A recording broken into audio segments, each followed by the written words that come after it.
Azərbaycan Prezidenti İlham Əliyevin sərəncamı ilə general-mayor İlqar Rızaoğlu Abbasov strateji obyektlərin mühafizəsi Dövlət Agentliyinin rəisi vəzifəsindən azad edilməsindən sonra yeni detallar üzə çıxmaqdadır.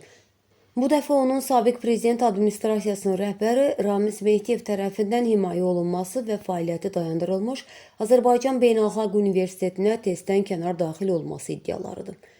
Xəbəri Oxu24.com saytı yayıb. Məlumata görə İlqar Abbasovun prokurorluq və digər dövlət qurumlarında vəzifədən vəzifəyə durmadan sıçrayışı Ramiz Mehdiyevin çətiri altında olduğu üçün baş veribmiş. Sayt xəbər verir ki, ilk ali təhsilini fəaliyyəti dayandırılmış Azərbaycan Beynəlxalq Universitetində testdən kənar yollarla qəbul olunmaqla alan İlqar Abbasov vəzifə başında özünü məmura yaraşmayan formada aparırmış. Tabeçiliyində olan şəxsləri söyüb təhqir edir, qeyri-etik davranış sərgiləməklə aşağılayırmış.